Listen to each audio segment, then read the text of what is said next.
Bueno, son muchos. Ahí está el doctor, ya está, lo tenemos en pantalla. Doctor, ¿qué tal? Gracias por acceder a esta entrevista. Y lo primero que vamos a ir es directamente a las propuestas que usted presenta como el Partido Perú Libre sobre esta gobernabilidad que prácticamente está quebrada. Doctor, ¿qué tal? Buenas tardes. Muy buenas tardes, señor periodista. Un saludo también a María Huaquipanqui que nos acompaña y un saludo a TV Nash que nos ha permitido ingresar en sus hogares.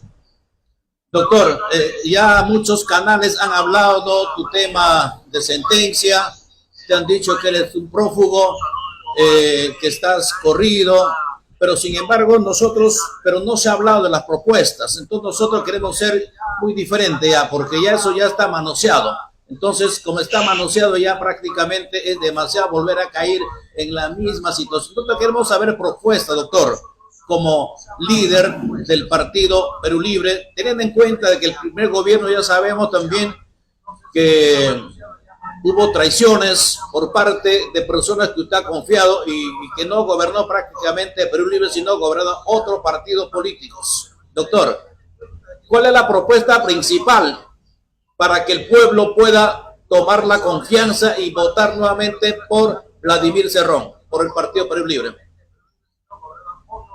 Bueno, el partido tiene propuestas en todos los sectores.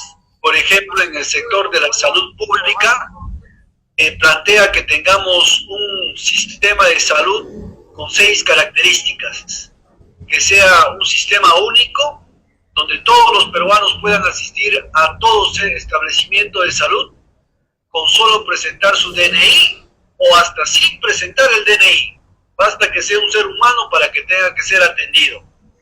Segundo, debe ser este sistema totalmente gratuito, especializados, como el hospital oftalmológico, el pediátrico, el materno perinatal, el de ciencias neurológicas, el Instituto Nacional del Corazón, etc.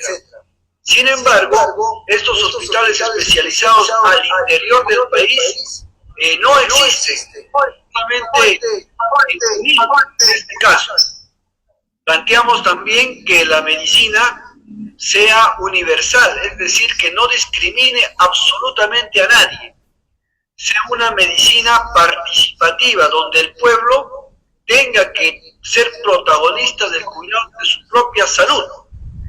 Si es que no se dan esos parámetros, definitivamente vamos a fracasar en la salud pública. Y necesitamos también hacer que todos los centros médicos no solamente cumpla funciones de curar pacientes, sino también tenga una función docente y una función de investigación, es decir, asistencia, docencia e investigación. Caso contrario, no vamos a avanzar en la medicina ni en el legado de los conocimientos hacia las nuevas generaciones. También es necesario mencionar de que para acabar con la congestión que existe en los hospitales, el país debe fortalecer el primer nivel de salud, es decir, a nivel de consultorios, a nivel de centros médicos, a nivel de postas y a nivel de policlínicos. Si nosotros analizamos, por ejemplo, ¿por qué se congestiona el seguro social? Se congestiona por las consultas externas. Y más del 95% de los que van a una consulta externa regresan a su casa con paracetamol o indometacina. Es decir, el mismo medicamento que le pueden dar en el policlínico o le pueden dar en el centro de salud o la posta médica. Por tanto, ahí hace falta poner una barrera de contención para que la salud sea no solamente a tiempo, sino también pueda tener su tratamiento preventivo, su tratamiento curativo y su tratamiento en rehabilitación. Eso sería grandes rasgos, ¿no? Y tener una medicina pues extendida, una red a nivel nacional. Doctor, excelente, pero usted es médico. Imagínate que acá en el Perú la salud prácticamente está quebrada. Y ahora no hay responsables sobre las muertes. Una consulta dura 6 meses para que te atiendan. lo peor, no hay medicina, todo es un caos. Sin embargo, usted como médico que hizo el juramento hipocrático, ¿cuál es la propuesta si llega el pueblo a ponerlo nuevamente como presidente de la República? Debemos incrementar el presupuesto del sector salud. Actualmente se invierte en salud pública el 5% del Producto Bruto Interno. Nosotros planteamos que debe elevarse al 10% del Producto Bruto Interno. Esto implica que se deban construir más hospitales, sobre todo especializados, ya no hospitales generales, porque hoy la gente ya no busca al médico general. De igual forma ocurre con las instituciones, busca el hospital especializado en determinada materia. Planteamos también de que deba equiparse todos los centros hospitalarios y planteamos que deba existir recursos humanos garantizados a todo nivel. Eso es lo fundamental. Y como usted lo ha mencionado, si una cita dura 6 meses en el hospital, es casualmente porque se congestiona demasiado en consulta externa.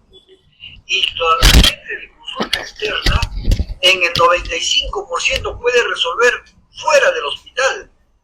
Porque ese 95%, como le vuelvo a repetir, una vez que hace su consulta, saca después de 6 meses, llega al consultorio médico y el médico le da paracetamol, le da indomitacina, le da ácido acetilsalicílico, le da benadrilina y ahí acabó la consulta. Entonces 6 meses para eso no tiene ningún sentido. Por eso es que la atención primaria, es decir, la atención fuera del hospital, la atención en la calle es fundamental. Además, la atención primaria es la que previene las complicaciones de la diabetes, de la hipertensión arterial y de todas las enfermedades. Para eso Perú Libre tiene un programa que se llama el Programa Médico de la Familia. ¿Esto qué quiere decir? ¿Qué consiste, doctor? Debe construirse un consultorio médico en los asentamientos humanos, ¿no? Y ese consultorio médico en el segundo piso debe tener la vivienda del médico. Es decir, el médico va a vivir en el asentamiento humano por un lapso de 1 o 2 años. Ese médico se le asigna una población de 2.000 personas. Ese médico sabe en las 2.000 personas cuántos diabéticos, cuántos artrósicos, cuántos hipertensos, cuántos cardiópatas, cuántos alcohólicos, cuántos drogadictos, cuántos pacientes con patología psicológica, cuántos adolescentes en embarazo, cuántos lactantes, cuántos ancianos, cuántos niños y todo eso. El médico debe saber al dedillo y debe adelantarse a prevenir las complicaciones de cada enfermedad. Debe clasificar esa población de acuerdo a su riesgo médico que pueda tener cada uno de ellos. Esa es la atención preventiva, la atención primaria. Tratando una buena atención primaria, los hospitales prácticamente se van a descongestionar totalmente y al hospital solamente va a ir el que necesita una operación, el que necesita una intervención radiológica, el que necesita una biopsia o el que necesita una unidad de cuidados intensivos o el que necesita un tratamiento por emergencia. Nadie más debe ir al hospital. Qué bien, doctor. Ahora hay un tema también muy conflictivo y que ha generado pues corriente de opiniones divididas. Es sobre la nueva constitución política del Perú. Si usted llega a ser presidente, entonces, ¿usted cree que cambiando la constitución va a cambiar la historia del Perú? ¿Va a solucionar los problemas, doctor? ¿Cuál es ahí el punto importante? Se van a resolver gran parte de los problemas, porque esa es la constitución política donde se establecen las relaciones de poder. La constitución, ¿no?, es el documento que da fe del consenso de la clase dominante y de la clase dominada. Llegan a un consenso y se establece una relación que debe respetarse entre el Estado y las comunidades, entre el empresario y los obreros, entre los banqueros y los clientes del banco, entre el Estado Nacional y las relaciones internacionales. Establece la forma como se elige al fiscal, la forma como se elige al presidente de la Corte, la forma como se elige a un tribunal constitucional, a una Junta Nacional de Justicia, a un Jurado Nacional de Elecciones, a un defensor del pueblo, a un procurador del Estado, etc. Les pone también sus límites para que no haya un abuso de poder y le da también al pueblo un alcance de poder para que pueda ser respetado. Es en la Constitución donde, por ejemplo, en la del 93, han puesto una cláusula, ¿no?, en el régimen económico, donde los contratos que se han hecho el año 97 y 98 no se pueden revisar. No los puede ni siquiera modificar el Congreso de la República. A eso le llaman contrato ley o contrato de estabilidad jurídica o tributaria, producto del cual el impuesto a la renta está congelado hace más de 33 años con esa empresa. Sigue pagando lo que pagaba hace 30 años y no se actualiza. El Estado no se beneficia del incremento de las sobreganancias mineras, por ejemplo. Ese contrato ley les exonera del IGB. Por eso es que la SUNAT anualmente le devuelve el IGB a todas las empresas que venden en el extranjero, porque ellos aducen que cuando sacan el material de aquí, lo venden al extranjero y allá también vuelven a pagar IGB, lo cual no debe estar duplicado. En tercer lugar, ese contrato ley les permite sacar sus divisas o sus ganancias sin ningún tipo de restricción. El contrato ley les permite bajar su imposición tributaria siempre y cuando demuestren la degradación de sus activos, es decir, la depreciación de sus activos, que siempre lo declaran ya obsoleto. Y finalmente, en el quinto punto, un contrato ley le da la salvedad de que si es que quieren reinvertir en el Perú, lo van a hacer exonerados de todo tipo de impuestos. Ahora, doctor, y lógicamente esas facilidades se le dieron cuando había terrorismo en el Perú. Hoy en día no hay terrorismo. Se le dieron cuando la onza de cobre valía $1, hoy vale 6 y 9 dólares. Se le dio cuando la onza de oro valía $1 y hoy vale $5.000. Entonces, el Perú lógicamente no puede quedarse de manos cruzadas. Tiene que reclamar porque está sacando la riqueza de sus entrañas. Doctor, ¿cómo explicar a las personas que piensan lo contrario, que si se cambia la Constitución... Bueno, hay que explicarle en el sentido de que el ejemplo más típico que tenemos de la forma como nos están robando es el contrato de camisea, ¿no? Nosotros vendemos el millar de pies cúbicos de gas, es decir, vendemos el gas en volumen, porque no lo vendemos en energía ni lo vendemos en peso, sino en volumen, a un precio irrisorio de 0.54 dólares, es decir, a medio dólar. Entonces, ese mismo volumen, Bolivia lo vende a 7 dólares, Chile lo vende a 10 dólares y Argentina lo vende a 15 dólares. Y el consorcio Camisea tiene como principal accionista, con el 27%, a la empresa Plus Petrol, que es una empresa argentina. Y estos argentinos saben muy bien a cuánto vale ese mismo volumen en su tierra, que es Argentina, que vale 15 dólares. Por tanto, si anualmente nos estaban pagando 1.135 millones de dólares como impuesto y con regalías, realmente debieran pagarnos al precio internacional actual 23.000 millones de dólares. En conclusión, nos están cabeceando 22.000 millones de dólares. Y en 22 años que nos han explotado, que lleva la explotación de Camisea, nos deben más de 400.000 millones de dólares. Eso equivale a haber pagado la deuda externa 11 veces, porque la deuda externa es 47.000 millones de dólares. Eso es un ejemplito pequeño de Camisea, pero lo mismo pasa en Espinar, en Toromocho, en Queyabeco, en Toquepala, en Buenaventura, en Cerro Verde, en Marcona, en Antamina, en las concesiones de petroleras, en los campos gasíferos, la concesión de la Amazonía, en las carreteras concesionadas, en los corredores aéreos, en los aeropuertos, puertos concesionados, en el mar territorial que está concesionado. Es decir, es una millonada increíble. Ahí está la gran corrupción. y la oficina o el ente que se presta a esta gran corrupción se llama Proinversión. Y la prueba de estos actos delincuenciales están publicados en el diario El Peruano, donde han regalado el país. Y al pueblo se nos quiere entretener con la corrupción del alcalde, la corrupción del gobernador, que son minucias frente a lo que realmente se están robando diariamente de este país. Y eso tiene que rescatarlo un gobierno del pueblo. Doctor, dentro de la ideología del Partido Perú Libre, en la cual usted preside, bueno, para otros es temeroso, pero sin embargo, ¿cómo fortalecer la gobernabilidad que hoy está quebrada, en caso de que usted sea presidente? Bueno, es que en realidad los que mandan en este país no es el presidente, no es el parlamento, ni es el poder judicial como tal. Los que mandan en este país hace más de 50 años son los banqueros, son los terratenientes agroexportadores y hoy en día terratenientes inmobiliarios que paran haciendo edificios y rascacielos en Lima y en las principales ciudades. Y también los empresarios transnacionales.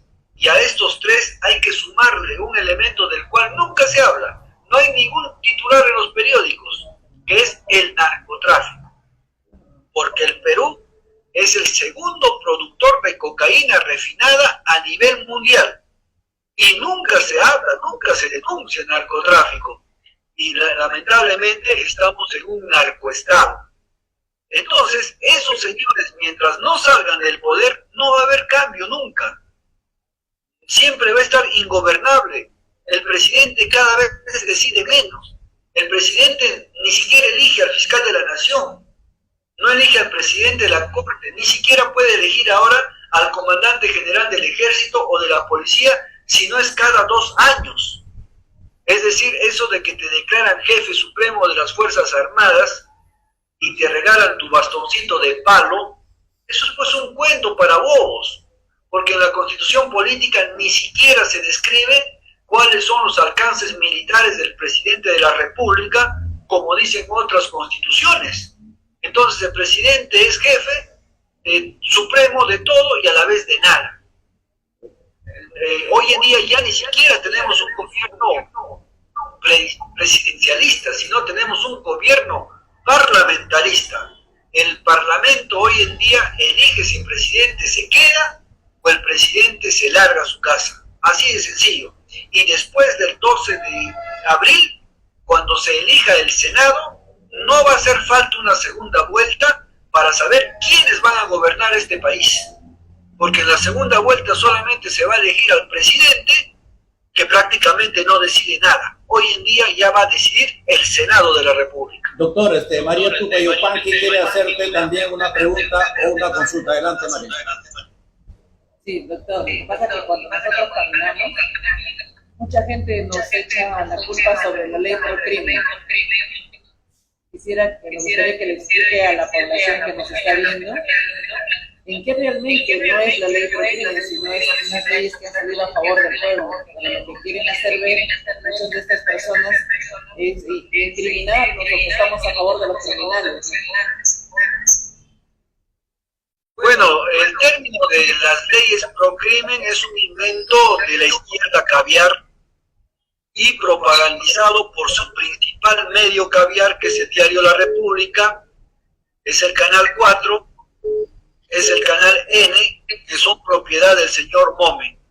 A eso se suma la concentración de medios, como el diario Comercio, y también se suma algún sector de ATV y Latina. Las leyes pro crimen realmente no existen. Son leyes garantistas, porque antes abusaban de toda la población abiertamente con esas leyes.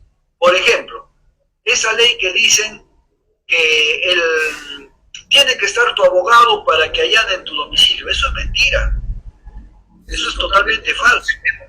Cuando llega el fiscal y la policía, entran a tu casa, tiran la puerta abajo y cuando ya están dentro de tu casa, cuando ya todos están inmovilizados, ahí empieza una segunda etapa que se llama el registro de la casa. Para ese registro es que se llama al abogado, no para que pedirle permiso que entren a tu casa.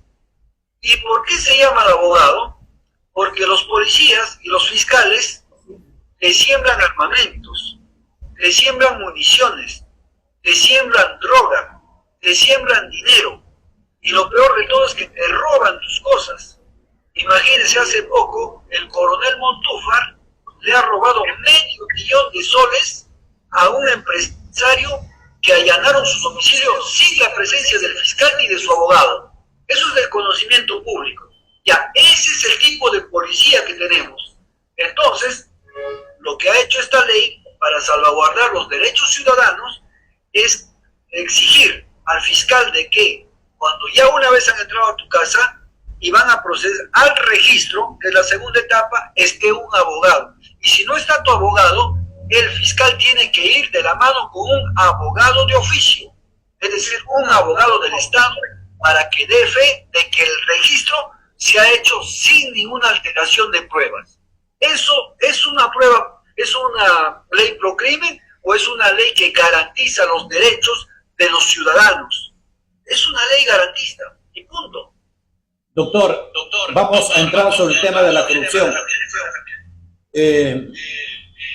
La pelota va por todos sitios. Ahora las instituciones se han politizado.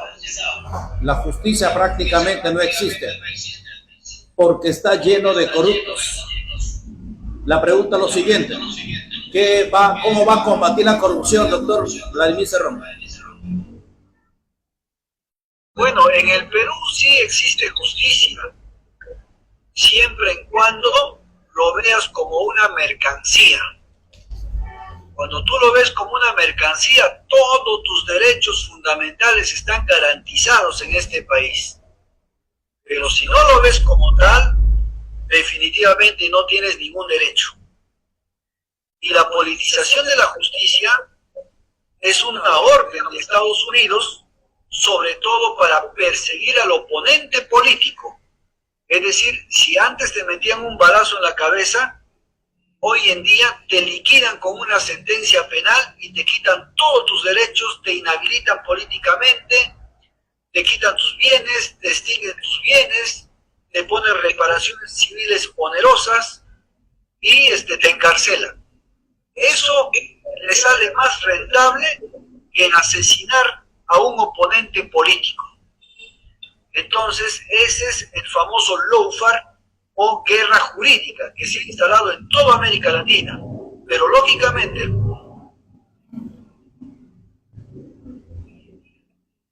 Poder Judicial no es el único que trabaja ahí puesto por la policía, por los servicios de inteligencia, por los medios de comunicación dominantes o hegemónicos y por el sistema de justicia. Esos tres elementos hacen el lawfare a cualquier ciudadano. Y eso definitivamente se tiene que corregir. Y se va a corregir cuando el Poder Judicial pueda elegirse mediante voto popular, así como se elige al Poder Ejecutivo y se elige al Poder Legislativo. Hoy en día estamos viendo que 5 gatos eligen al fiscal de la nación. Y ese fiscal de la nación va a estar a cargo de 33 millones de peruanos o 34 millones que no lo ha elegido. Entonces lo mismo ocurre con el presidente de la Corte, donde 20 jueces supremos eligen al presidente y se eligen rotativamente para que ellos nomás, como si fuera una ruleta, siempre estén en el poder. Y lógicamente eso es un proceder antidemocrático. Ahora, no quiere decir que cuando se elija por elecciones también a un juez o a un fiscal llegue la justicia. No. La justicia va a llegar cuando se cambie el espíritu de esta sociedad, cuando se cambie la Constitución, se cambie el Código Penal, se cambie el Código Procesal Penal y se cambien muchas cosas, es decir, la esencia, porque el juez finalmente es un ejecutor y el sistema de justicia es un cerrojo del sistema. Es un cerrojo del sistema. Se ha hecho para salvaguardar al sistema. Es como la policía. La policía no se ha hecho para cuidar de tu seguridad ciudadana. Serías un ingenuo si tú piensas que el Estado crea una policía para que te cuide. La policía se ha hecho para cuidar al sistema político. Es decir, los ricos, la clase poderosa, crea la policía no para defender al pueblo, sino crea la policía para defenderse del pueblo. Porque si no, el pueblo le saltaría a la yugular a los opresores. Entonces, su primer deber de la policía es defender el sistema político. Correcto, doctor. Ahora, doctor, entiendo la incomodidad de que no ha participado en estos debates, porque ya sabemos lo que ha pasado en el Tribunal Constitucional, pero sin embargo, para los 27 millones de electores que este 12 de abril vayan a las ánforas, tu mensaje para todos ellos, ¿por qué tienen que marcar los 5 lápices para senadores y también diputados, y como presidente al doctor Vladimir Cerrón este 12 de abril? Adelante, doctor, con tu mensaje. Muchas gracias. Bueno, hay que entender por qué por primera vez con Perú Libre gana la izquierda peruana un proceso electoral nacional en la vida republicana del país. Es la primera vez que gana la izquierda. ¿Por qué gana la izquierda? Porque tiene una herramienta propia, es decir, un partido propio, y tenía candidato propio. Antes la izquierda solamente inclinaba la balanza entre la derecha y los caviares, que es la socialdemocracia, pero no era la izquierda. Entonces, esta es una izquierda del pueblo, esta es una izquierda hecha del campo a la ciudad, esta es hechura del pueblo. Perú Libre es un partido forjado en el interior del país, en Huancayo.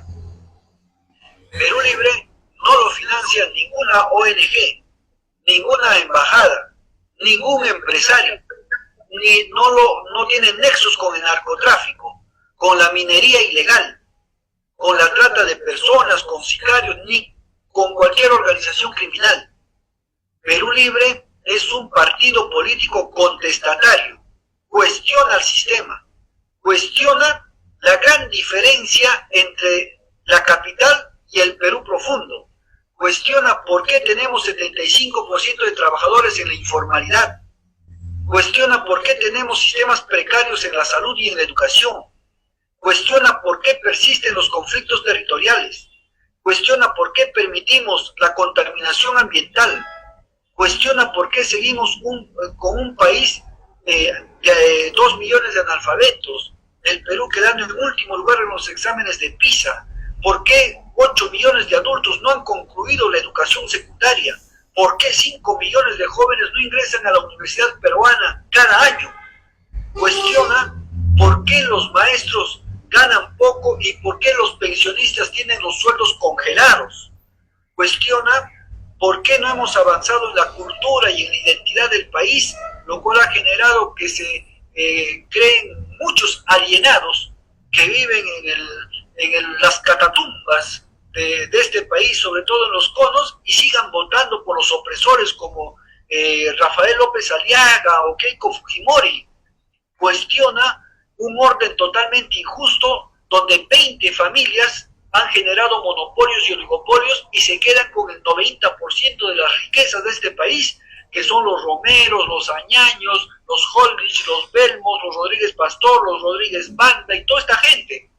Cuestiona el orden injusto de estas cosas. Entonces, por eso es que Perú Libre es un partido perseguido, un partido allanado, un partido incautado sus propiedades, un partido encarcelado, un partido con prisiones preventivas, porque a la falsa izquierda de JP, de Venceremos, de López Chau, nunca lo van a perseguir porque son parte del sistema.